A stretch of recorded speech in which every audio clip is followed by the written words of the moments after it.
आपण या ठिकाणी वर्ग बघितलेला आहे, तुम्ही आता ते वर्ग लिहून काढा.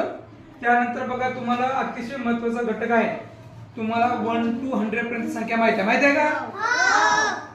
पण त्या 1 to 100 च्या संख्या वेगवेगळ्या प्रकारच्या गटामध्ये असतात. तर त्यापैकी आपण बघा सम आणि विषम या दोन प्रकारच्या संख्या आपण या ठिकाणी पाहणार. त्याला आपण काय म्हणतो, इव्हन नंबर आणि दुसरं ऑड नंबर. म्हणा इव्हन नंबर, ऑड नंबर. मग आता इव्हन नंबर कसं आणि ऑड नंबर कोणती संख्या आहे कसं ओळखायचं? तर बघा 0 2 4 6 8 अशा या संख्या जर युनिटच्या ठिकाणी कुठं पाहिजे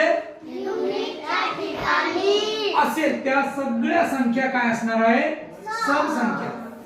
आणि 1 3 5 7 9 ह्या संख्या युनिटच्या ठिकाणी असेल तर त्याला काय म्हणायचं, विषम म्हणजे ऑड संख्या, ऑड नंबर. ओके.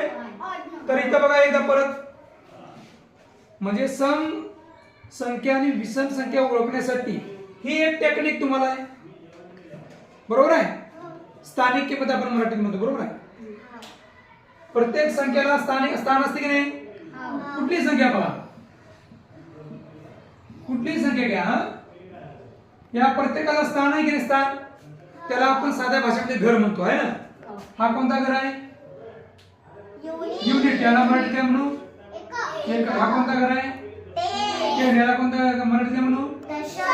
दशक. राईट. तसं इथं सुद्धा युनिट, 10 आणि 100 म्हणजे एकक, दशक, शतक. तर बघा या संख्यापैकी इथं कोणकोणती संख्या दिसत आहे तुम्हाला? इथं कोणती आहे युनिट मध्ये? 8 आहे. मग याच्यातले हा काय याच्यातले? याच्यातले काय याच्यातले सांगा ना. म्हणजे ही 8 ही सम संख्या या याच्यामध्ये बघा युनिटच्या ठिकाणी आहे. कुठे आहे? बर इथं काय आहे सांगा, युनिटच्या ठिकाणी किती आहे? 5. मग हे कोणत्या गटात मोडते? विषम. म्हणजे बघा 1 3 5 7 9 लक्षात ठेवा. आणि समच्या गटातली 0 2 4 6 8 हे कुठं पाहिजे? युनिट मध्ये, युनिट मध्ये पाहिजे. हा लक्षात ठेवा. एकक, एककच्या घरामध्ये. हा आणि इथं बघा 1 3 5 7 9